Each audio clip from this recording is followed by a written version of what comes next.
Hola, ¿cómo andan? Bueno, feliz grabando un nuevo video para YouTube. El que me sigue en Inés Cocina, en el Instagram, habrá visto que estuve una semanita sin voz, todavía estoy padeciendo. Así que bueno, hoy arrancamos a filmar. Y lo que es un día de lluvia, muy feo, estuve pensando qué poder enseñarles. Y yo soy una fanática de un clásico que es la pasta frola. Calculo que muchos son fanáticos. Así que bueno, vamos a hacer una rica pasta frola sin gluten. Y de esta masa van a poder hacer millones de opciones. No solamente pasta frola de batata o dulce de leche, sino que van a poder hacer unas ricas cookies, van a poder hacer conitos con dulce de leche bañados en chocolate. Tiene muchas variedades esta masa, así que después les voy diciendo para todo lo que les sirve, o se los dejo escrito abajo.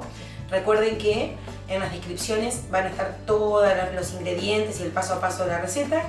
Y el que me siga en el Instagram, que es @Inés_cocina5, puede ver también la foto con toda la receta y me puede preguntar lo que quieran. Como siempre digo, les contesto a todos porque me encanta, es un placer.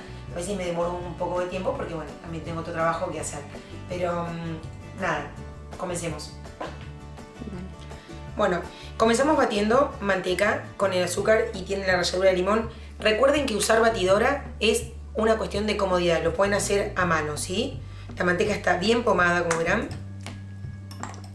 Ponemos todo adentro de la batidora y batimos a blanco junto con el azúcar.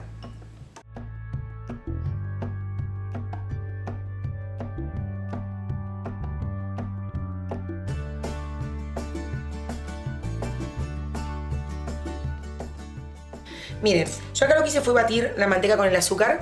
La idea es derretir bien el azúcar en el batido. Le agregué la ralladura de limón, la esencia y el huevo. Así tiene que quedar. Ahora simplemente los secos y ya tenemos esta masa súper rápida y fácil.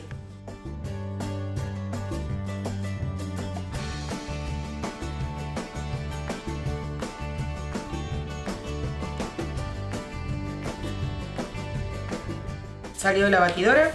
Ahora me ayudo con maicena. Recuerden, si yo quiero estirar una masa y que quede suave, la voy a estirar con maicena. Si quiero que quede rústica, la voy a estirar con harina de arroz. Pero, dato súper importante, no se excedan ni en la harina de arroz ni en la maicena porque van a secar la masa. Y van a lograr que una masa que es súper rica les quede seca, ¿sí? Es simplemente tirar un poquito espolvorear para que no se pegue en la mesada y no se pegue en el palote. Esto es todo. Miren acá abajo, la cámara que se ve abajo, les voy a mostrar el membrillo. Yo corté cuadraditos de membrillo y le puse apenitas de agua. Le pueden poner si quieren un chorrito de cognac, queda muy bueno. Lo derretí en el microondas y ven, lo estoy pisando. Esto es todo el relleno de una pasta frola. Es lo mismo que hacen con la batata. Y listo, armamos la pasta frola. Bueno, miren, estiré. ¿Cómo es el diámetro? Yo tengo esta tartera que tiene manteca, ven, va perfecto. Y yo reservé un poquito de masa para las tiritas de la pasta frola, que acá le pueden hacer lo que quieran.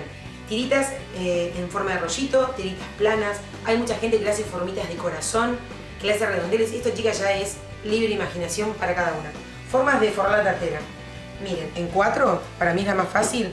La pongo en el molde, la abro. Miren, una vez que la abrí, la forro, se estira con los dedos. Todo esto que yo le saqué de los bordecitos, yo le agrego porque a mí me gusta la pasta frola que tenga mucha masa, ¿sí?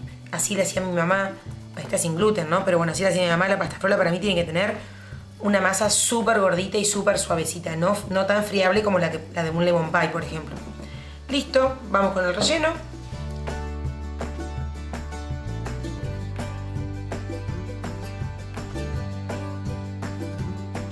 Bueno, miren, yo hago esto y les voy a contar por qué. Mi mamá siempre la hizo así. Entonces, bueno, uno tiene costumbres de su casa. Y bueno, nada, me encanta. Mi mamá toda la vida nos hizo la pasta frola de esta manera. Siempre, ahora le hago el enrejadito del otro lado, ahora les muestro el final. Pero siempre fueron así las tiritas de la pasta frola de mi mamá, que se llama Marta. Y que lo va a estar mirando porque es mi fan número 1, obviamente. Y se va a poner contenta de que aunque no es muy cocinera, yo todavía guardo tips de ella.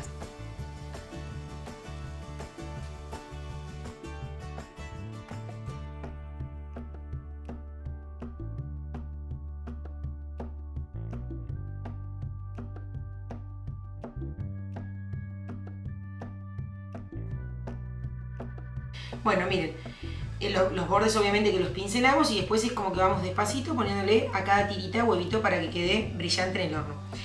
Si ustedes lo van a usar para vender, hay una jalea brillantadora que ustedes después le pasan a todo arriba y lo dejan más brilloso. A mí me gusta siempre la comida mucho más con pinta de casera y natural. Así que con esto yo ya me doy por satisfecha, lo mando al horno. 20-25 minutos en un horno medio, la mejor pasta frola que van a haber probado en su vida. Bueno, miren, yo la corté en caliente para que la vean. Ven que todavía el membrillo no tomó cuerpo. Después el membrillo queda perfecto. Pero miren lo que es una maravilla. Y no saben lo rica que es, pues ya probé la cookie. Así que bueno, ahora solo queda disfrutar, como siempre les digo. Háganla, me cuentan, vayan al Instagram, Ines_cocina, y me cuentan y me preguntan todo lo que necesiten. Nos vemos la próxima.